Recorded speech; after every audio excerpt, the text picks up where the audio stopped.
하나님, 오늘도 주의 말씀 앞에 섭니다. 주의 말씀으로 우리의 영혼을 깨끗게 하시며 우리의 인생이 하나님이 허락한 인생의 비전을 얻도록, 하나님이 허락한 인생의 기쁨을 얻도록 우리 가운데 말씀하여 주시옵소서. 감사하오며 예수님의 이름으로 기도합니다. 아멘.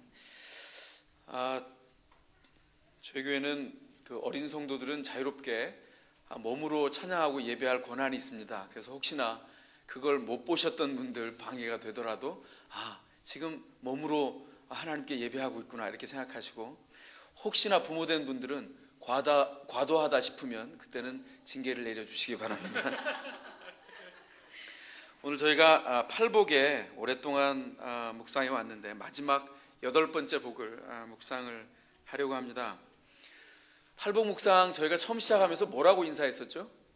팔복 받으세요 이렇게 인사했었죠. 그랬더니 뭘 모르는 사람들은 받지만 아는 사람들은 못 받는다 그랬어요. 왜냐하면 이게 불편한 일이니까. 그러나 8번째 복에 이르도록 왔습니다. 정말 그렇습니까?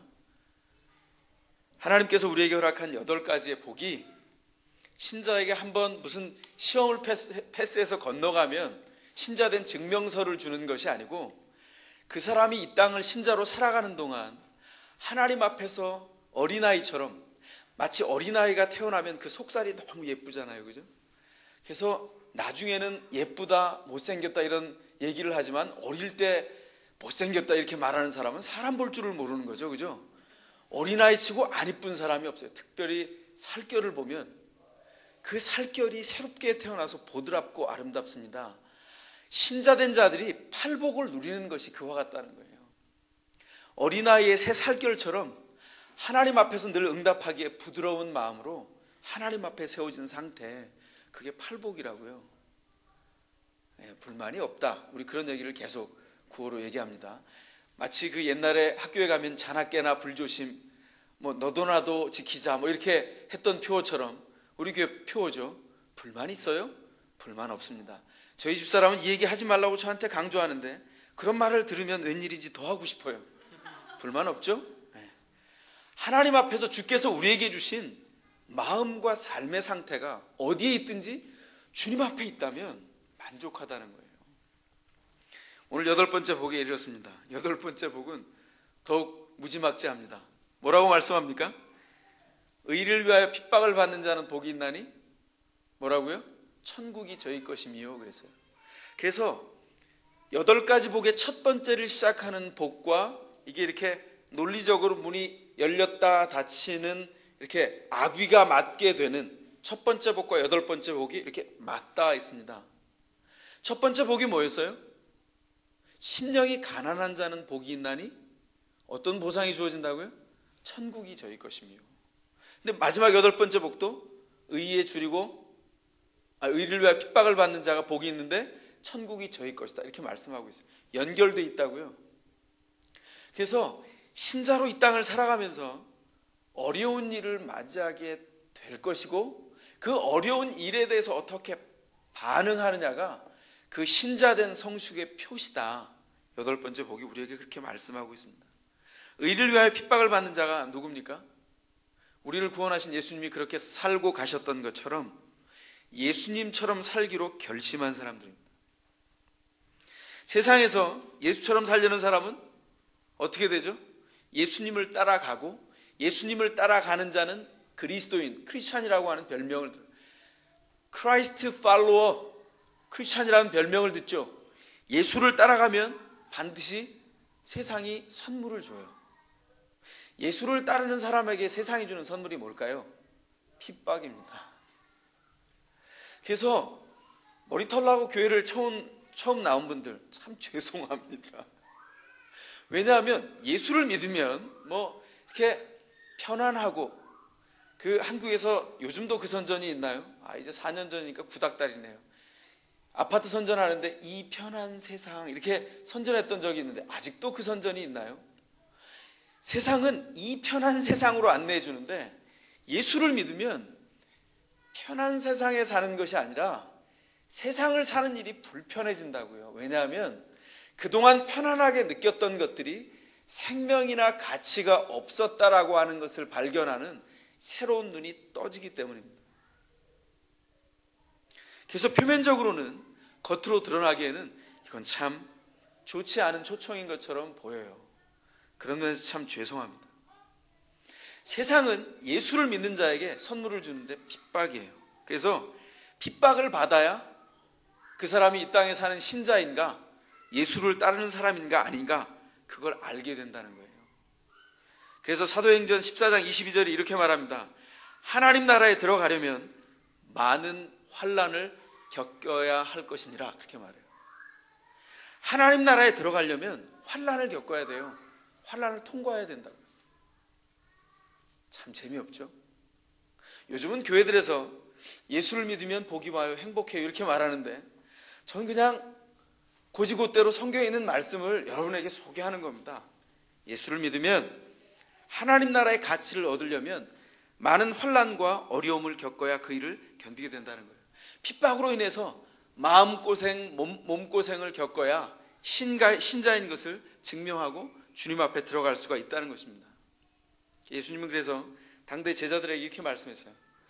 예수님이 공생애를 제자들과 3년을 살아가면서 마지막 주간을 살아가는 기록을 요한복음이 길게 해놓고 있는데, 사랑받았던 제자였던 요한이 요한복음 15장에서 그렇게 말씀하죠. 예수님과 함께 마지막 밤을 보내러 올리브산으로 올라가면서 그곳에서 포도나무 가지를 꺾어서 모닥불을 피고 밤새도록 그 포도원을 지키는 농부와 포도원을 보면서, 그 포도원을 보면서 비유를 들어서 말씀하는 게 요한복음 15장의 포도나무 비유입니다. 뭐라고 말씀합니까? 그 비유를 말씀하신 다음에 이렇게 말씀합니다. 세상이 너희를 미워하면 너희보다 먼저 나를 미워하는 줄을 알라. 너희가 세상에 속하였으면 세상이 자기의 것을 사랑할 터이나 너희는 세상에 속한 자가 아니요 도리어 세상에서 나의 택함을 입은 자인 고로 세상이 너희를 미워하느니라. 내가 너희더러 종이 주인보다 더 크지 못하다 한 말을 기억하라. 사람들이 나를 핍박하였은즉 너희도 핍박할 터이요 내 말을 지켰은즉 너희 말도 지킬 터이라, 이렇게 말씀합니다. 그러니까 예수를 따라가면 예수가 세상에서 배척을 당하기에 예수를 믿는 자들이 동일하게 배척을 당한다는 거예요. 그래서 요한복음이 말한 대로 하면 세상은 어둡습니다. 빛을 싫어해요. 빛이 들어오면 빛을 거부하기 위해 도망갑니다. 그냥 도망가는 것이 아니라 빛과 빛의 추종자들을 핍박해요. 그래서 이 땅을 살아가면서 신자로 살아가는 일이 어렵습니다. 제대로 된 신자로 살아가려고 하면. 그런데 그 길을 통과해 나가면 하나님이 진리 가운데 허락한 참된 복을 누리게 된다. 이게 8번째 복이 우리에게 주고 있는 교훈입니다. 사도 바울은 이 핍박과 고난을 묵상하면서 빌립보 교회를 향해서 이렇게 얘기했습니다. 빌립보서 1장에 이런 말씀을 합니다. 그리스도를 위하여 너희에게 은혜를 주신 것은 다만 그를 믿을 뿐 아니라 또한 그를 위하여 뭐도 한다? 고난도 받게 하심이라. 그러니까 너희에게 은혜를 주신 것이 너희가 예수를 믿는 것뿐만 아니라 그를 위해서 고난받는 것도 믿음 안에 동시에 들어있다 없다? 있다고 말한다고요. 고난이 믿음의 한 패키지예요. 핍박이 믿음의 한 패키지라고요. 물론 핍박과 고난에는 여러 종류가 있습니다. 그걸 오늘 다 설명하지 않겠습니다. 그러나 자기의 실수로 인해서 발생된 고난도 하나님께서 최선의 것으로 만들어서 그 상처를 그리스도를 아는 것 가운데 이끌어내시고, 그리스도의 그 큰 은혜와 사랑을 발견하면 예전에는 보지 못했는데, 예전에는 서러웠는데, 예전에는 가슴이 찢어졌는데, 예전에는 생각만 해도 피눈물이 났는데 이제는 서러움이 없어진다고요. 신자에게는 고난을 주님께서 우리에게 그렇게 말씀하고 있다는 것입니다. 그래서 종교개혁자였던 마틴 루터는 그리스도인이라고 하는 말을 묵상하면서 이렇게 말했습니다. 그리스도인은 그 말이 의미하는 바와 같이 그리스도처럼 십자가에 못 박힌 자들이다. 그리스도인이 누굽니까? 크리스천은 누구죠? 크라이스트 팔로워예요. 크라이스트 팔로워는 누구다? 예수처럼 십자가에 못 박힌 자다. 그렇게 말씀합니다. 지금 무슨 내용을 담고 있습니까? 예수님을 믿어서 구원을 얻었을 때 우리에게 핍박을 제거하신 것이 아니고 우리의 죄의 짐과 죄의 독을 제거하셨지만 십자가는 우리에게 그대로 있다는 거예요. 그래서 예수를 따르는 신자로 살아갈 때 우리에게 뭐가 있죠? 십자가가 있다고요. 제자도로 우리를 부르실 때 주님이 뭐라고 말씀합니까?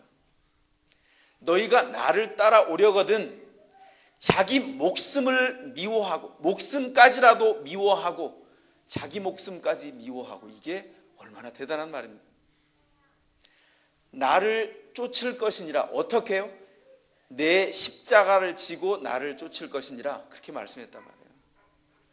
그래서 예수를 따라가는 신자로 살아간다고 하는 것은 자기 몫의 십자가를 지는 것입니다. 자기 몫의 고난과 죽음을 통과해내는 거예요. 그래서 사도 베드로가 나중에 뭐라고 묵상합니까? 예수를 믿는 게 뭐다? 예수께서 내가 철없을 때 나를 위해서 돌아가셨어. 내가 철들고 보니까 주님이 돌아가신 사실이 나에게 어떤 의미인지 잘 몰랐어요, 그때는. 그리고 이렇게 말씀합니다. 예수의 고난을 내 육체에 채운다. 예수의 남은 고난을 내 육체에 채운다. 그게 그리스도를 따르는 신자의 모습이에요. 그러니까 주님을 따라갈 때 뭐가 있죠? 십자가가 있어요. 자기 몫의 죽음이 있다고요. 예수 앞에서 사는 자들이 그럴 뿐만 아니라 여타 다른 고급한 종교 안에서도요, 죽음을 통과하지 않으면 삶이 없다는 것을 가르칩니다. 여러분, 우리가 진정한 인생의 행복과 복과 삶의 의미를 발견하려면 죽음을 통과해야 돼요. 어쩌면 불교계에 사도 바울과 같은 존재가 있습니다. 특별히 아시아 불교에 쿠마라지바라고 하는 사람인데, 그 사람이 중국 당나라 시대에 실크로드의 한 왕국의 왕자였어요. 쿠차 왕국의 왕자였는데, 그 사람이 선불교가 아니라 경전을 가지고 하는 그 교종을 인도에 가서 유학을 하고 배워온 사람이에요. 왕족인데 왕권 싸움에 휘말리지 않기 위해서 어머니가 스님을 만들었어요. 그런데 유학을 갔다가 왔는데 글쎄 당나라가 침공을 해서 쿠차 왕국이 당나라의 식민지가 됩니다. 그리고 그 볼모로 왕족 중에 몇몇 엘리트들을 잡아가는데 그 중에 한 사람 쿠마라지바가 잡혀가요. 그 인생이 왕족? 무슨 왕족입니까? 완전히 밑바닥에 내동댕이 쳐져가지고 평생 자기 고향 땅으로 돌아오지 못하고 평생 나그네로 돌아요. 그런데 그가 배웠던 불교와 그 경전을 가지고 당나라 어느 변방 마을에 살면서 평생 했던 일이 불경을 번역하는 일이에요. 여러분 혹시 불교에 조금이라도 관심이 있거나 아마 관심이 없어도 들었을 거예요. 불교의 말 중에 색즉시공 공즉시색 이런 말이 있습니다. 못 들었어도 괜찮아요. 몰라도 괜찮아요. 불교 경전에 나와 있지 않은 건데 한문으로 번역하면서 쿠마라지바가 번역한 거예요. 후대의 역사가들은 쿠마라지바를 그렇게 평가합니다. 아시아에 쿠마라지바라고 하는 고통을 당했던 사람이 없었으면 아시아에 선종 불교가 전파되지 않았다는 거예요. 선불교가 당나라에 전해지고 당나라 때 선불교가 신라를 통해서 우리나라에 전파되죠. 선종구산이란 말 혹시 옛날에 역사 시간에 배웠는데 까먹었구나. 뭐 까먹어도 돼요. 그래서 신라를 통해서 전파가 돼가지고 선종이 우리나라에 정착돼서 지금까지 선불교가 남아있어요. 오늘까지 생명력이 있게 된 근거가 뭐냐? 역사학자들이 이렇게 말한다고요. 쿠마라지바가 인생을 통해서 핍박과 고난 안에서 불교를 새롭게 보는 눈이 생겼다는 거예요. 그래서 원래 불교가 전파되었던 그게 전달된 것이 아니라 쿠마라지바의 해석이 전파되어서 오늘날까지 불교가 생명력이 있다고 말한다고요. 제가 그 불교를 선전하려고 하는 얘기가 아닌 거 알죠? 이렇게 통탄했어요. 쿠마라지바가 있어서 오늘 고급 불교가 있는 것 감사하다. 그러나 없었다면 기독교가 더 잘 전파되었겠구나. 혼자 말로. 제가 불교를 폄하하자는 얘기가 아니라 그런 생각을 합니다. 여타의 고등 종교에서도요, 죽음을 통과한 사람을 통해서 그 종교는 생명력을 얻어요. 기독교는 어떨까요? 예수께서 죽음을 통과하셔서 생명이 있는 것을 보장하셨어요. 그러므로 그를 따르는 신자들은 반드시 통과해야 되는 지점이 있어요. 뭘까요? 죽음입니다. 신자들이 죽음을 통과하지 않기 때문에, 핍박을 신자 안에 있는 것으로 받지 않기 때문에 오늘날 기독교가 요 모양 요 꼴이에요. 오늘 이 얘기 안 하려고 그랬는데, 지난주에 이 대륙 반대편에 뉴욕의 가장 큰 교회에서 한 목사가 고백을 했습니다. 내가 지난 수년 동안, 내가 30년 동안 목회했던 이 교회의 성도들에게 몹쓸 짓을 했습니다. 7개를 범했어요. 고백한 것까지는 좋았습니다. 사람들이 이렇게 말합니다. 이 사람이 버티고 나가지 않고 권력을 행사하기 위해서 이 고백을 한 것처럼 보인다. 이렇게 의심하고 있어요. 교회와 하나님 앞에서는 신자의 모습이 땅에 떨어졌어요. 우린 너무나 불쌍하고 구차한 인생을 살고 있습니다. 왜요? 죽지 않기 때문이에요. 뭐가 그렇게 욕심스러워요? 인생을 자기에게 주어진 것 만족하면서 살다 가면 되잖아. 뭐가 그렇게 욕심스러워? 뭐를 위해서 사는 거예요? 그 욕심내가지고 결국 하나님이 허락한 그 인생의 만족 누렸어요? 자기 욕심 때문에 성도를 살리는 게 아니라 죽이잖아요. 서로의 인생을, 그 존엄을 드러내고 존경하고 서로를 살찌우는 게 아니라 죽여버리잖아요. 이게 오늘날 우리 기독교의 비극입니다. 8번째 복, 우리가 신자된 상태로 누려야 될 거예요. 이 복을 누리면 어떤 일이 벌어집니까? 죽음을 통과한 신자 안에서 세상에 대한 욕심이 끊어져요. 세상과 우리가 얼마나 멀리 있는지를 발견하게 됩니다.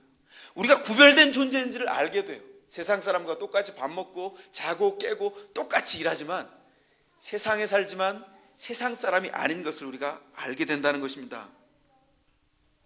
십자가, 우리 가운데 꼭 통과해야 되는 지점입니다. 십자가를 통과해야 신자가 평안을 얻고 하나님께서 우리에게 허락한 인생의 만족한 복을 얻게 됩니다. 핍박을 당해야 돼요. 어떻게 해요? 하나님의 허락 하에서, 하나님의 섭리 안에서, 하나님의 손길 안에서 세상 핍박자들의 정과 끌에 의해서 다듬어져야 됩니다. 누가? 다. 우리 다 다뤄져야 한다는 거예요. 세상은 그래서 하나님이 허용하는 한계 안에서 세상 사람들은 다 우리 앞에서 정과 끌을 이렇게 들고 있죠.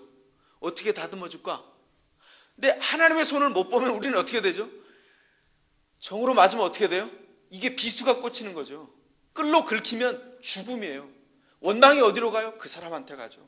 그 세상에 가요. 그래서 하나님, 결국은 돌아가다 그 사람은 힘이 있으니까 원망을 못하고 하나님께 와서 그렇게 말하는 거예요. 하나님, 정말 이따구로밖에 저를 취급 못해 주시는 겁니까? 하나님 앞에 다시 원망해요. 그때 어떻게 해야 된다고요? 눈을 떠서 봐야 돼요. 하나님이 우리를 어디로 인도해 가는지. 하나님이 우리를 인도해 가는 장소가 어디입니까? 하나님이 섭리하셔서 통치하셔서 우리를 다루어 가시는 자리예요. 제가 여러분에게 무상으로 제 라이센스 다 쓰라고 나눠줬잖아요. 뭐죠? 하나님은 우리를 어떤 상황 가운데서도 베스트로 응답해 주신다. 하나님은 베스트예요. 그리고 하나님이 더불어 주시는 환경이 어디에 처하든지 베스트입니다. 그거 믿으세요? 이거 아멘이 안 나오면 계속 취조해야죠. 그거 믿으세요? 하나님 베스트인 거? 그렇다면 거기서부터 출발하세요. 그리고 그 눈으로 다시 보면 세상에 대한 원망이 그쳐요. 그 사람은 또 다른 폭력의 피해자거나 또 다른 자기의 인생을 살아가는 한 스텝에 있는 사람이지 나에게 위해를 가하는 사람이 아니에요. 나는 어디서 해결해야 되죠? 하나님 앞에서 해결해야 된다는 것입니다. 그래서 10절에 나와 있는 대로 의리를 위하여 핍박을 받는 자는 복이 있다고 말씀하면서 11절 12절에서 다시 한번 설명합니다. 11절 12절을 읽겠습니다. 11절 12절 다시 한번 같이 시작.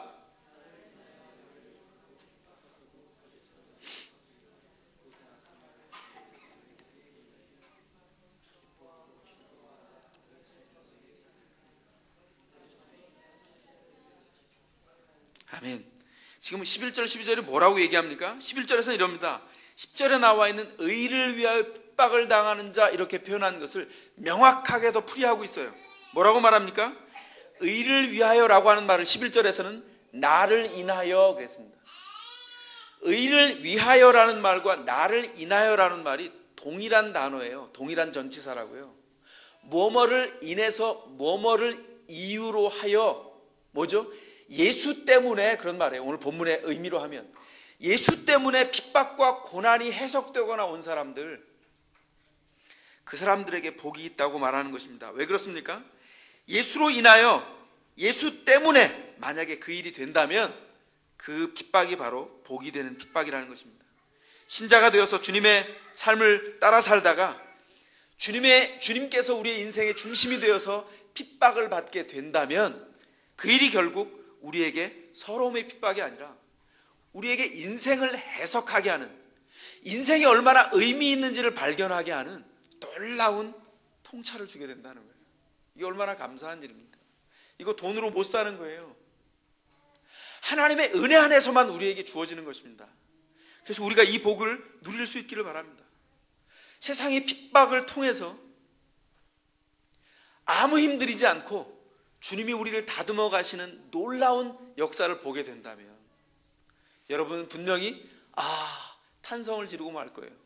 얼마나 위대하게 우리를 만들어 가고 계시는지를 우리가 보게 되기 때문입니다. 그런데 문제는 핍박을 받는다는 건요, 힘겨운 삶을 산다는 거예요. 삶이 녹록치 않다는 겁니다. 삶이 힘들다는 얘기예요. 그래서 어렵습니다. 그래서 이렇게 인생을 살면 얼굴이 어떻게 될까요? 찡그러지죠. 인생이 이렇게 다리미로 펴야 돼. 안 피면 인생이 그냥 찡그러져요. 그래서 어떻게 말합니까? 인생이 고난과 어려움을 당하면 괴로운 표정으로 바뀌니까, 그래서 인격이 준비가 안 되니까, 겉으로 표현이 안 되니까 어떻게 하라고요? 일부러 만들지 않아도 얼굴이 될 수 있는 근거를 가지라는 거예요. 그 근거가 뭡니까? 11절 12절에 뭐라고 말해요? 12절에 기뻐하고 즐거워하라. 하늘에서 너희 상이 큼이라, 그렇게 말했습니다. 우리에게 미래의 소망이 있다는 거예요. 우리가 뭐 때문에 살죠? 밥 먹기 위해 사는 게 아니라 소망 때문에 살아요. 우리가 살아가는 이유와 희망이 있기 때문에 사는 거지, 그 희망이 가치 있고 값지기 때문에 사는 거지, 오늘 밥 먹기 위해서 내일을 또 사는 게 아니라. 무슨 말씀인지 아시겠어요? 제가 선교할 때요, 영국에서 선교를 하는데 영국에 갔다 그러면 사람들이 그렇게 선진 문물을 일찍 맛보시다니 이러는데, 우리 거지로 살았습니다. 하루 3끼를 먹고 하루를 사는데, 그때 당시 영국 돈으로 1파운드 가지고 살았어요. 1파운드면요 지금 뭐 얼마나 될까요? 한 1불 한 20전 30전 그 정도 되는 돈이에요. 그거 가지고요 하우스홀드 머니 다 하고, 그러니까 뭐 런드리 파우더도 사고 막 별거 다 사고 3끼를 다 해결하는 거예요. 그런데 그때 하도 먹어서 저는 그 서양식 음식 별로 안 좋아해요. 아침도 콘프레이크 먹는 거 안 좋아합니다. 근데 그때는요 하도 배가 고프니까 저녁에 잘 때 그 콘프레이크가 맛있었지, 내일 아침에 콘프레이크를 먹을 생각을 하면 설렌 적이 있었어요. 너무 배가 고프니까. 막상 아침에 콘프레이크를 대하면 미국에서 온 애들, 영국에 있는 애들은 이만큼을 먹는데, 저는 그냥 우리 먹듯이 그냥 소복히 한 그릇 먹으면 배가 불러서 먹을 수가 없어요. 그런데 그걸 먹으면서 그 아삭아삭한 크런치한 그 느낌, 이러면서 콘프레이크를 먹었다고요. 그러면 그때 제가 그 거지꼴로 살면서, 선교사로 복음을 전하기 위해서 살면서, 제가 그 다음날 콘프레이크를 아삭아삭 그 느낌과 콘프레이크를 먹기 위해서 다음날을 깨고 일어나며 살았을까요? 아니죠. 그렇게 이해하면 저 섭섭하죠. 그죠? 뭘 위해서 살았어요? 주님이 내게 주신 소망과 희망 때문에 사는 거죠. 여러분에게 내일 일어나게 하는 콘프레이크가 있을지 모르겠어요. 아삭아삭한 그 느낌, 생각만 해도 군침 도는 어떤 일들이 있을지 모르겠어요. 그런데 그것 때문에 사는 게 아니라 더 가치 있고 더 품격 높고 나를 나되게 하는 더 좋은 이유와 근거와 희망 때문에 살잖아요. 그게 뭡니까? 흔들릴 수 없는 이유가 우리 가운데 있다고 말하는 거예요. 그리스도. 그분이 우리에게 허락한 아무도 다시 뺏어갈 수 없는 부동산, 천국을, 하나님 나라를 우리에게 주시고 우리를 누리도록 오늘 맛보아서 희망 가운데 살게 하셨어요. 우리가 사는 이유가 뭐죠? 소망이에요. 그래서 오늘 핍박을 당해도 자고 누울 때 활짝 펴진 얼굴로 눕는 겁니다.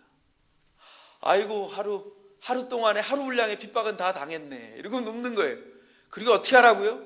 명령이 가능해요. 그래서 이 지금 기뻐하고 즐거워하라 그랬는데 원문에 보면 기뻐하라 명령입니다. 그리고 즐거워하라 두 가지 명령이에요. 신자에게 이 명령을 하고 있어요. 명령은 그 명령을 받는 사람들이 자격이 될 뿐만 아니라 그 능력을 이미 부어주셨기에 행할 수 있는 능력이 이미 있는 것을 전제하고 주시는 거예요. 기뻐할 능력이 우리에게 이미 있어요. 그리스도가 계시기 때문에. 즐거워할 능력이 이미 생겼다고요. 그래서 뭐라고 말씀한다고요? 기뻐하고 즐거워하라, 그렇게 말씀한다고요. 무엇 때문에? 소망 때문에.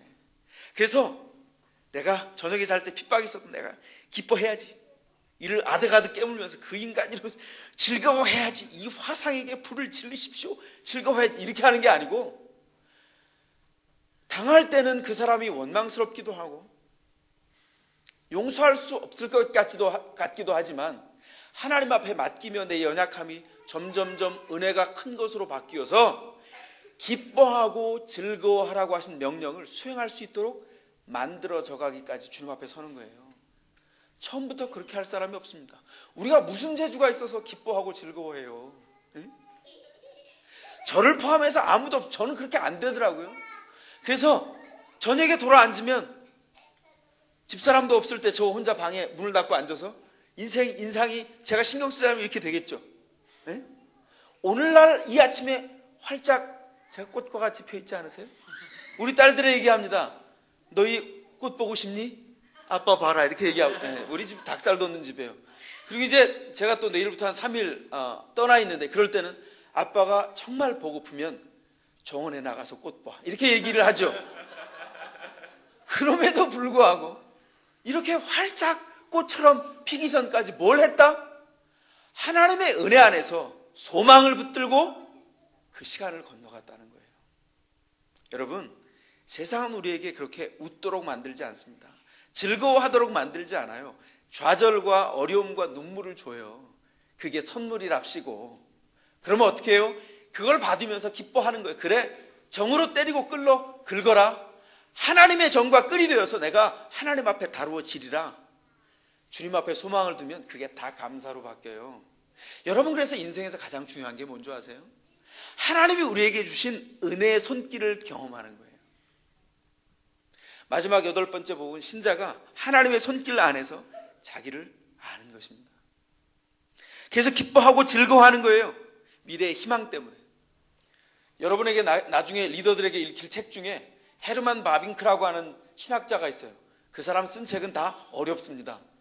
그 중에 하나님의 큰 일이라고 하는 책이 있는데 무자직에 어려워요. 그런데 그 책에 나와 있는 메시지를 2가지로 정리하면 이거예요. 기뻐하고, 알고 기뻐하라, 그거예요. 알고 즐거워하라. Know, to know and enjoy예요. 그러니까 알았어? 그럼 하나님 앞에서 복이 되는 알물 가지고 살라는 거예요. 하나님 앞에서 복이 되는 인식이 먼저 있어야 된다고요. 뇌를 사용해야 된다고요.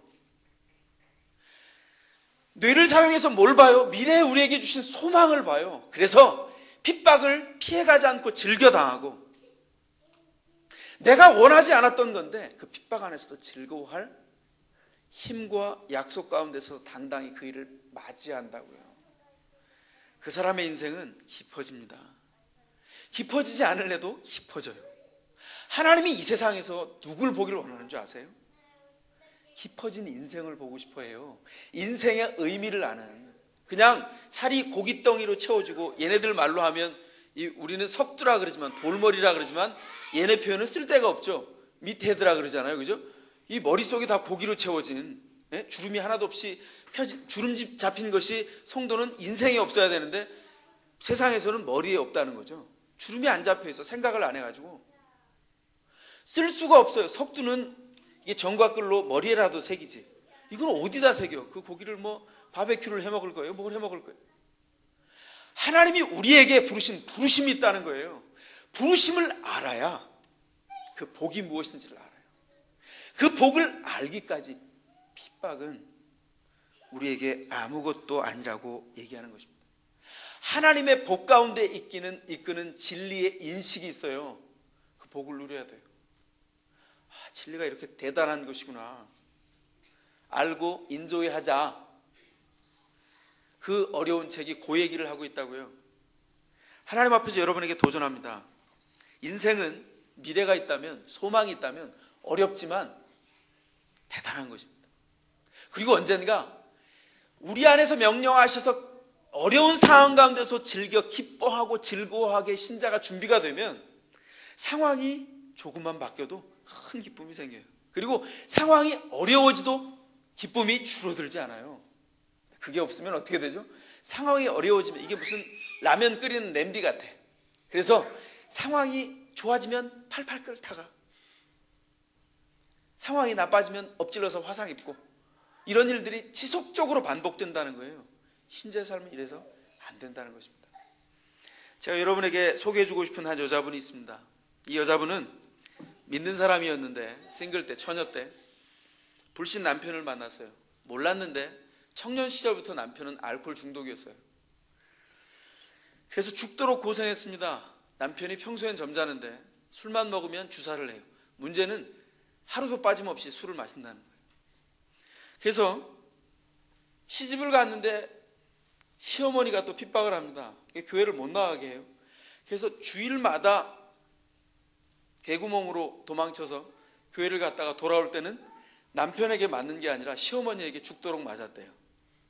참 옛날 얘기죠, 그죠? 요즘 그렇게 맞고 살 사람이 누가 있겠어요? 시어머니에게 죽도록 맞았습니다.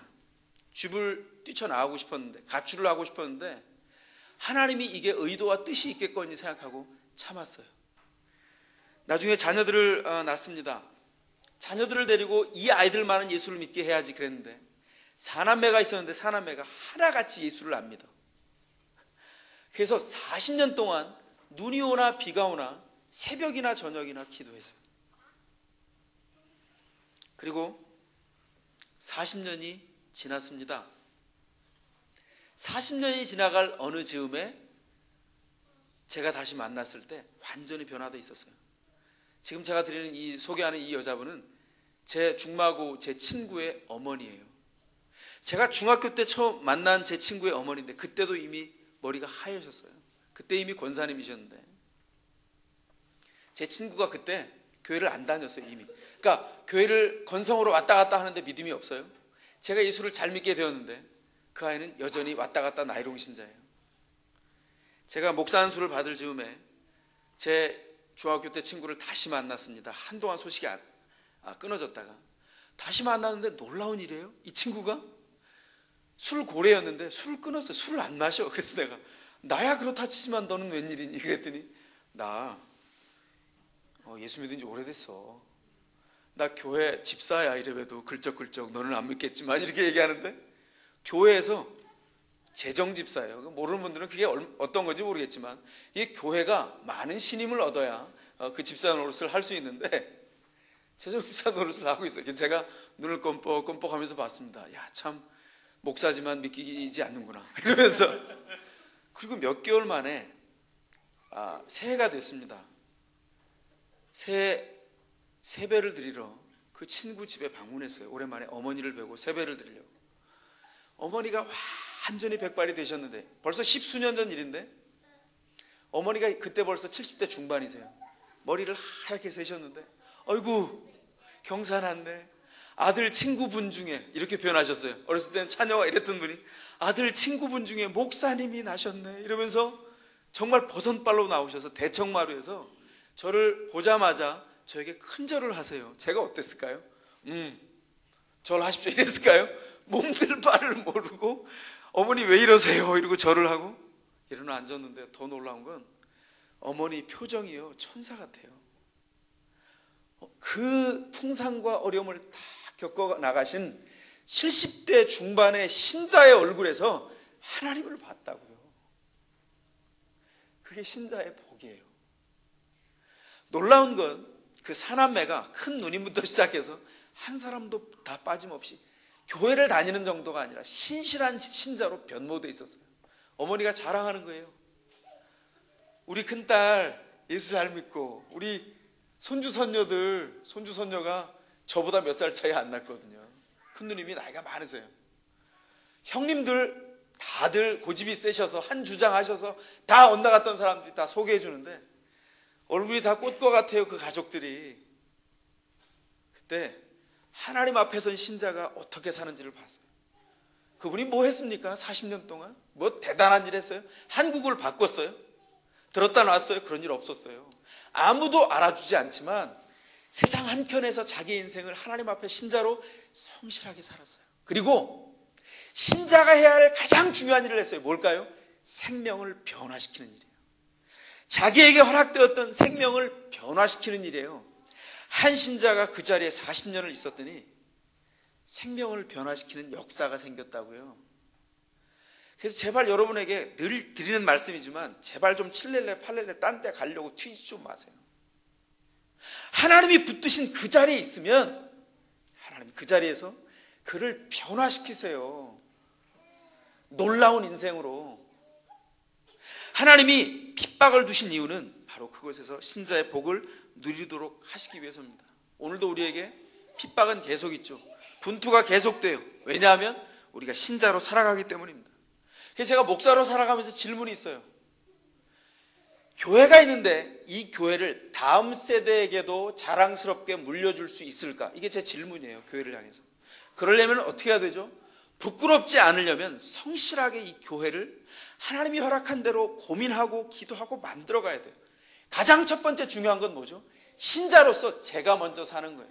강단에서 제가 이렇게 얘기하지만 밑에 내려가도 제가 목사예요. 비유컨대 내려가면 뭐죠? 저도 제 삶을 살아가는 칠렐레 팔렐레 신자예요. 그럼 제가 파랑개비처럼 칠렐레 팔렐레로 살아가면 어떻게 되죠? 여러분 다 죽는 거예요. 어떻게 해야 돼요? 삶의 현장에서 제게 맡겨주신 몫을 감당하는 삶을 사는 거예요. 성실하게. 어떻게? 아버지로서, 남편으로서, 하나님 앞에 한 성도로서 내가 속해 있는 이름 없는 자리, 이름이 있는 자리, 어떤 자리든지 하나님 앞에 신자로 사는 겁니다. 그래서 제 정체성은 목사로서는 7일 중에 하루는 이게 정체성이지만 6일은 신자가 제 정체성이에요. 여러분과 똑같아요. 오늘 하루 하나님의 은혜를 누리지 않으면 오늘 하루 넘어지고 시험받는 신자예요. 연약해요. 목사는 죄 짓는다 안 짓는다? 노골적으로 대답하세요. 목사도 죄 짓는다. 그럼 어떻게 해야 돼요? 신자로 살아내야 된다고요. 그런데 하나님 앞에 앞선 리더들은 하나님께서 신자로 살아내게 하시기 위해서 하시는 일이 있죠. 더 깊게. 뭐죠? 더 먼저 앞서서, 여러분보다 앞서서 봉다리를 찢으시는 거죠. 고린도후서 4장 7절의 묵상대로 하면 먼저 찢으시고 먼저 아픔 주시는 거예요. 그래서 뭐예요? 그 일을 견디어내고 의미를 발견하고 여러분 앞에 만족하게 서서, 그게 가식이 아니라 내 삶에 들어있는 통합으로 여러분에게 말씀을 전하도록 부르신다고요. 네? 그러면 어제 통합했는데 오늘 안 되면 어떻게 돼? 그럼 오늘 줄줄 새는 거지. 그 일들을 감당하는 거예요. 그래서 여러분에게 권면합니다. 제발 좀 딴 데 가지 마시고 여러분 자리에서 그 일을 감당하세요. 하나님 그 일 하라고 부르셨어요. 하나님께서 우리에게 주신 자리 안에서 그 일을 하라고 부르셨습니다. 다음 세대에 부끄럽지 않은 교회를 물려줄 수 있을까? 이 말을 조금 더 보편적인 이 질문에 대한 대답으로 하면 이렇게 대답할 수 있어요. 기독교가 어떻게 다음 세대에게 복음을 전파하고 유산을 전파해내는가? 기독교는요, 성공과 영광을 통해서 다음 세대에게 유산을 전달해내는 것이 아니라 순교의 삶과 순교하는 죽음을 통해서 다음 세대에 유산을 물려줘요. 이게 비밀입니다. 그래서 이 땅에서 그리스도를 믿음으로 살려고 애쓰는 자를 통해서 다음 세대에 복음이 전파되지 않고 주님이 허락한 죽음과 방불한 삶을 살아내는 신자를 통해서 그리스도의 비밀이 다음 세대에 전파된다는 거예요. 왜요? 너무 명확하게 얘기했습니까? 이게 명제예요. 기독교가 가지고 있는. 그럼 여러분에게 물을게요. 여러분은 언제 구원받았어요? 어디서 구원받았습니까? 성공해서부터 구원받았어요? 언제 구원받았어요? 성공할 때 구원받지 않았어요. 실패와 좌절과 절망에서부터 구원받았어요. 이 표정은 뭐예요? 그러니까 나는 아니었다는 거야? 성공해서 부름받았다는 거야? 저 표정, 저 상당히 그 교만의 양탄차를 타고 지금 하늘을 올라가는 저 표정. 성공해서 부름받은 거예요? 그런 분이 계실지도 모르겠어요. 그럼 제가 지난주 메시지에 빗대서 한번 여러분에게 말씀드릴게요. 아니 그렇게 세상에서 잘 나가고 성공하는 분들이 왜 세상에서 25살에 대학 간 사람에게 설교를 듣고 있나? 에? 봉다리를 팍팍 찢으셔서 연약함이 다 드러난 목사에게서 설교를 듣고 있어요. 기독교의 비밀은 하나님 앞에서 먼저 찢기고 연약함이 드러나서 절망 가운데서 주님의 구원이 얼마나 큰지를 발견한 그 사람을 통해서, 그 사람의 실천과 삶을 통해서 다음 세대에 전달된다는 거예요. 이게 비밀이에요. 그래서 해야 할 일이 뭐죠? 알고 인식됐죠. 그 다음에 뭐 하는 거예요? 실천하는 거예요. 즐거워하도록. 근데 그게 즐거워할 일이 아니니까 명령이고, 즐거워하도록 실력 주셨으니까 명령이에요. 핍박 가운데서 능히 견디면서 그 길을 통과하라고 얘기하고 있습니다. 그래서 하나님 나라로 가는 길, 신자로 살아가는 이 길은요, 넉넉한 길이 아니라 가시밭이 있는 길이에요. 그 길에는 신자로서 살아갈 때 넉넉한 길이 준비된 것이 아니라 핍박이 있는 길입니다. 성령의 위로를 생각하면 장미꽃이 가득한 양탄자가 깔린 길이지만 현실을 생각하면 핍박이 너무나 커요. 그래서 암브로스라고 하는 초대교회 리더 중에 한 사람이, 특별히 어거스틴을 키웠던 리더 중에 한 사람이 신자가 세상을 사는 것에 대해서 이렇게 비유했습니다. 세상에는 아벨은 없고 가인만 있다. 여러분 구약의 창세기 4장에 나와 있는 가인과 아벨 알죠? 형제였는데 가인이 동생을 시기해서 돌로 쳐 죽였잖아요.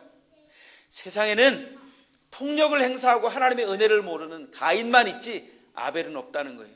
무슨 말이에요? 세상은 폭력을 행사해요. 힘이 많으면 더 높은 자리에 올라갈 수 있다고 말하고 힘이 많은 사람들이 내리쳐요. 그래서 여러분 루터교 가정에 할아버지도 목사였고 아버지도 목사였던 한 사람이 자기를 정리하면서 이렇게 말했습니다. 나는 기독교를 거부한다. 왜냐하면 연약하디 연약한 것을 전하기 때문이다. 나는 이 땅에서 사람을 슈퍼맨으로 불렀다고 믿는다. 슈퍼맨, 다른 말로 하면 뭐죠? 철학적인 용어로는 초인이에요. 초인이란 말을 썼던 사람, 슈퍼맨이란 말을 썼던 사람 니체입니다. 니체가 목사 할아버지, 목사의 아들로 태어나서 기독교가 연약해서 지긋지긋해서 싫다는 거예요. 그리고 1889년에 미쳐버렸어요. 미치기 한 해 전에 초인됨에 대해서 완전히 정리를 해버렸습니다. 기독교를 거부한다. 왜냐하면 약하기 때문에. 나는 이 땅에서 가장 강한 자로 설 것이다. 그리고 그 다음에 미쳐버렸어요. 또 다른 루터교 신자였던 목사 보네퍼는 하나님 앞에서 이 팔복을 묵상하면서 하나님이 우리에게 신자된 표시를 줄 때 고난도 동시에 온다는 것을 깊이 묵상했습니다. 여러분, 삶에 어려움은 반드시 있어요. 어려움을 피해가려고 주신 것이 아니라 당하는데 은혜 가운데 당하도록 우리 가운데 허락하셨다고요. 해야 할 일이 뭡니까? 그 은혜로 말미암아 주님 앞에 세워지는 겁니다. 세상에는 가인만 살지만 신자의 삶에는 하나님의 섭리와 보호하심이 있어요. 신자가 세상에 나가면 사람들은 다 돌 들고 있어요. 이거 언제 쳐 죽일까? 언제 상처 낼까? 다 돌 들고 있다고요. 어떻게 됩니까? 세상에서는 맞아요. 그런데 하나님께서 우리를 능히 견디도록 피할 것은 섭리하셔서 보호해 주시고 피하게 하시고 우리가 당할 일들을 당하게 하세요. 미리 당한 것이 있습니다. 봉지가 찢어져 버렸어요. 봉다리가 찢어져서 상처가 나버렸어요. 어떻게 되는 거죠?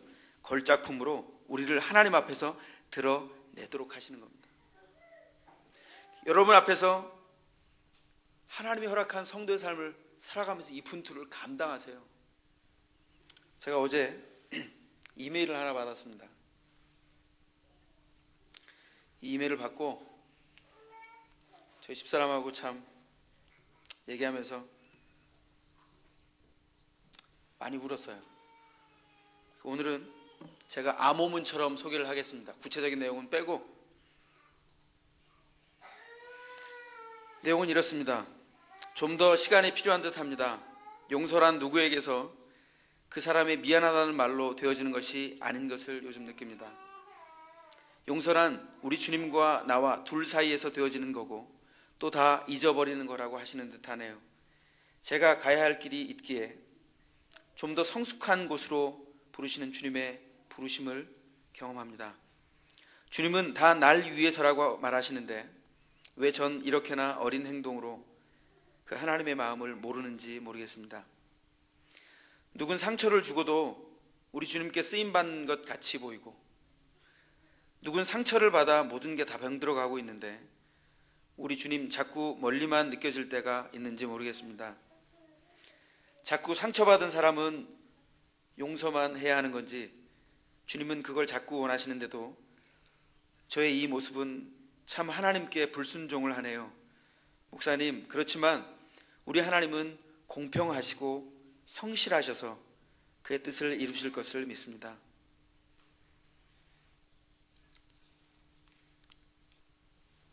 하나님 앞에서 자기를 다 내려놓고 용서하고 용납하기로 결정한 한 성도의 마음 안의 몸부림입니다. 생각은 용서하고 용납하고 자기 안에 와 있는 상처를 하나님 앞에 해결하기를 소원하지만 아직 시간이 필요해요. 이게 우리 인생입니다. 우리도 다 그 과정을 지나가고 있어요. 세상은요, 우리에게 상처를 줍니다. 신자가 상처를 받을 때 언제가 아프죠? 세상이 돌을 들어서 칠 때 아프지만 더 아픈 건 또 다른 신자를 통해서 폭력을 당할 때 더 아파요. 그런데 그때도 기억해야 합니다. 신자의 탈을 쓰고 세상에 폭력을 행사하는 가인은 우리 가운데 언제나 있어요. 과거에도 있어 왔고 오늘도 있고 미래에도 있을 겁니다. 그는 신자가 아니기 때문입니다. 세상의 핍박이 서럽고 신자의 탈을 쓴 강도를 만났을 때 마음이 갈기갈기 찢기지만 바로 그 자리에서 하나님이 허락한 죽음 같은 좌절을 통과해내면서 하나님이 생사를 돋게 하시는 어린아이 같은 새살 기쁨과 즐거움을 창조하시는 주님을 만나게 된다는 것입니다. 이 자리가 주님 앞에 신자로 서야 하는 교차로예요. 크로스로드입니다. 주님이 제자도를 말씀하실 때 제가 가장 좋아하는 구절이 있어요. 누가복음 14장 26절로 33절입니다. 참 제자도는 계산하는 거라고 얘기해요. 한번 찾아보겠습니다. 누가복음 14장 26절 이하. 참 제자도는 계산하는 겁니다. 가치의 변화를 의미해요. 이전에 생각했던 것들이 변화되는 것을 의미합니다. 14장 26절로 33절 제가 여러분에게 읽어드리겠습니다. 무릇 내게 오는 자가 자기 부모와 처자와 형제와 자매와 및 자기 목숨까지 미워하지 아니하면 능히 나의 제자가 되지 못하고 누구든지 자기 십자가를 지고 나를 쫓지 않는 자도 능히 나의 제자가 되지 못하리라. 너희 중에 누가 망대를 세우고자 할진대 자기의 가진 것이 준공하기까지에 족할는지 먼저 앉아 그 비용을 계산하지 아니하겠느냐. 그렇지 아니하여 그 기초만 쌓고 능히 이루지 못하면 보는 자가 다 비웃어 가로되 이 사람이 역사를 시작하고 능히 이루지 못하였다 하리라. 또 어느 임금이 다른 임금과 싸우러 나갈 때 먼저 앉아 1만으로서 저 2만을 가지고 오는 자를 대적할 수 있을까 헤아리지 아니하겠느냐. 만일 못할 터이면 저가 아직 멀리 있을 동안에 사신을 보내어 화친을 청할지니라. 이와 같이 너희 중에 누구든지 자기의 모든 소유를 버리지 아니하면 능히 내 제자가 되지 못하리라. 지금 무슨 얘기입니까? 제자는 자기 목숨까지 미워하면서 십자가를 지고 따라오는데 예를 두 가지를 들어요. 하나는 어떤 사람이 건축을 하려고 합니다. 망대를, 타워를. 근데 자기가 가진 버젯과 예산이 있는데 예산을 맞춰보니까 할 것 같아요? 했어. 계산을 잘못한 거야. 기초만 세워놓고 망대를 완성 못하면 지나가는 사람마다 어떻게 한다? 비웃는다는 거. 이게 도대체 뭐야 이게. 우리 인생이 그렇다는 거예요. 하나님 앞에 들어올 때 계산하라는 겁니다. 내가 가진 군사 1만으로 하나님의 군사 2만을 칠 수 없다. 그럼 어떻게 해야 된다? 가서 무릎 꿇고 용서를 구하는 거예요. 항복해서. 여러분의 인생을 스스로 경영할 수 있으면 그렇게 하세요. 하나님이 인생의 주인이라고 생각한다면 주님 앞에 인생을 드리는 겁니다. 계산하라는 거예요. 그런데 이렇게 말합니다. 33절에 누구든지 자기의 모든 소유를 버리지 아니하면, 그랬어요. 여기 자기의 모든 소유는 자기의 힘입니다. 여기에는요, 자기의 증오, 상처 때문에 생긴 증오도 포함되어 있어요. 증오도 힘입니다. 권력이에요. 어떻게 해요? 그 힘이 커지면 자기가 가진 모든 힘을 동원해서 그게 폭력이 되어서 다른 사람을 무너뜨리고 싶어요. 그건 복음과 신자가 살아가는 삶의 능력과 힘이 아니에요. 우리가 그 힘을 사용하고 싶어 하죠. 하나님이 말씀합니다. 너의 힘, 나의 허락 없이 동의 없이 네 마음대로 쓰고자 한다면, 나의 허락과 동의 없이 네 마음대로 쓸 것이 남아있다고 말한다면 너는 내 제자가 아니다, 신자가 아니다, 그렇게 말씀하는 겁니다. 감정 그냥 낭비하지 마세요. 여러분 안에 있는 상처가 무엇이 되든지 그것을 증오로 사용하라고 여러분에게 주신 게 아니에요. 어떻게 해야 되죠? 이 안에서 넉넉히 해결하는 겁니다. 상대방이 어땠든지 상관없어요. 누가 해결해야 돼요? 내가 주님 앞에 세워지는 거예요. 그게 주께서 우리를 부르신 부르심이라는 것입니다. 그래서 우리가 기억할 게 있어요. 세상에서 신자의 탈을 쓰고 세상의 폭력을 행사하는 가인이 어디에나 있는데 더욱 기억할 것이 있습니다. 그때 뭐죠? 하나님이 살아계시고 그 하나님이 오늘도 역사한다는 거예요. 하나님의 역사와 일하심이 오늘도 여전히 있다는 것입니다. 그럼 뭐 해야 되죠? 주님 앞에 맡기는 겁니다. 주님이 오늘도 역사해 주세요. 그 명령대로 살면서 소망을 품는 거예요. 그 소망이 살아있는 거예요. 그 소망이 우리를 만듭니다. 소망 안에 가치가 들어있고 그 안으로 인생을 뚜벅뚜벅 걸어갈 때 우리 인생이 우리가 이전에 상상하지도 못하는 모습으로 바뀌게 되는 경험을 우리가 하게 돼요. 이게 신자의 비밀이라는 것입니다. 그러기 위해서 해야 할 일이 뭐죠? 나를 핍박하고 어렵게 하는 가인을 용납하는 것입니다. 용서하는 것입니다. 핍박을 능히 견디고 신자로 서는 것입니다. 먼저 용서하는 겁니다. 신자로 사는 것입니다. 생명을 죽이는 세상에 돌을 들고 내 앞에 달려오는 세상의 가인 앞에서 자신을 죽이는 십자가를 지는 일입니다. 자신의 인생을 생명을 키워내는 생명의 터전으로 땅으로 만들어내는 그 터전에서 자녀가 자라고 이웃이 자라고 증오할 수 있었던 모든 것들이 변화해서 용서가 자라는 새로운 땅이 되는 거예요. 그게 바로 우리의 인생과 우리 인생의 가슴이라는 것입니다. 하나님 앞에서 그 일을 하려면 얼마나 걸릴까요? 10년쯤? 20년쯤? 아까 제가 말씀드린 대로 40년쯤? 인생이 벌써 다 저물었네요. 그래도 괜찮아요. 그동안에 열매 하나 못 거두고 걸음만 주어도 괜찮아요. 왜냐하면 우리 인생의 터전에서 다음 세대가 자랄 것이기 때문에. 우리의 아들들은 바로 우리 자신입니다. 우리의 딸들의 딸들은 바로 우리 자신이에요. 그래서 그들을 위해서 우리가 우리의 생명을 모판으로 삼아서 잘 자랄 수 있도록 여유 있는 생명 있는 공간만 만들어줘도 우리는 성공한 거예요. 하나님이 그 일을 하도록 우리를 부르셨습니다. 다음 세대인 너희여 열매를 거둬라. 오늘 하여간 어지럽게 앞뒤를 돌아다니면서 아주 걸어다니면서 워십 댄스를 보여줬는데 감사합니다. 다음 세대 성도들, 너희들 잘 자랄지어다. 어떻게 해요? 먼저 능히 신자된 자리를 감당하는 우리를 통해서 그 일을 감당할 수 있기를 원합니다. 기뻐하고 즐거워하기를 원합니다. 그게 뭐다? 신자의 삶이다. 의를 위하여 예수를 위하여 핍박을 받는 자는 복이 있나니 천국이 바로 여러분들의 것입니다. 기도하겠습니다. 이 시간 기도할 때 하나님, 내가 하나님 앞에서 온전한 신자된 삶을 누리고 기뻐하고 즐거워하도록 도와주십시오. 그 삶이 바로 다른 자의 삶이 아니라 저의 삶이 되도록 인도하여 주십시오. 주님 앞에 기도하겠습니다. 여러분의 삶을 내려놓고 하나님 앞에 우리 가운데 있는 문제와 핍박 앞에서 고난 앞에서 능히 그 일을 감당케 하시옵소서. 기도하겠습니다.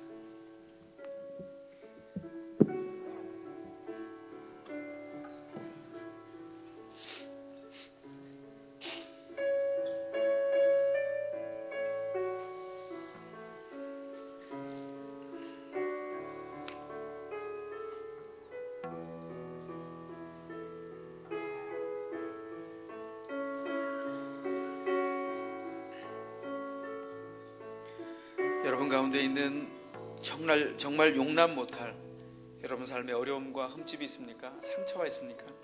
그럼에도 불구하고 주님이 우리를 부르셔서 인생이 하나님의 형상으로 아름답게 변화하는 그 아름다운 신자의 자리에 우리를 세우셨습니다. 그 축복을 기억하고 그 자리에서 조용히 일어나셔서 하나님 앞에서 주님이 허락한 구별된 그 성도의 신자의 자리에 서서 하나님 넉넉히 그 일을 감당하고 기뻐하겠습니다. 찬양합니다. 아름답고 놀라운 주 예수, 말로 할 수 없네. 그 측량할 수 없는 위엄, 주님과 같은 분 없네. 한없는 그 지혜와 사랑, 그 누구도 다 할 수 없네.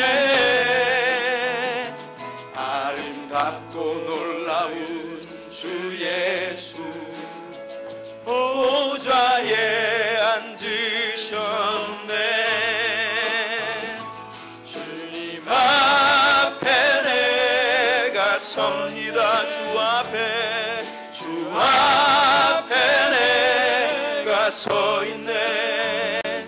주는 거룩하신 하나님, 그 앞에서 주님 앞에 내가 서 있네. 주님 앞에 내가 서 있네. 주 앞에, 주 앞에 내가 서 있네. 주는 거룩하신 하나님, 그 앞에서 주님 앞에 내가 서 있네. 주님 앞에 내가 서 있네. 주 앞에, 주 앞에 내가 서 있네. 주님 거룩하신 하나님, 그 앞에 서 있네. 기도하시겠습니다. 지금은 우리 주 예수 그리스도의 은혜와 하나님의 크신 사랑과 성령 하나님의 인도하시고 보호하시고 동행해 주시는 놀라운 은총이 오늘 하나님 앞에서 신자의 삶을 넉넉하게 살아가며 하나님의 은혜를 의지하고 우리에게 있는 핍박과 고난과 상처와 어려움과 오욕과 능욕 가운데서도 그리스도를 높이며 인생 안에 의미를 발견하여 하나님 앞에 다음 세대를 키워가는 생명의 토양이 되어서, 생명의 땅이 되어서 이 땅을 살기를 소원하는 여기 모이는 모든 하나님의 성도들 머리 위에 하나님이 섭리 가운데 허락한 모든 인생 위에 지금부터 영원토록 함께 하시기를 간절히 축원하옵나이다. 아멘.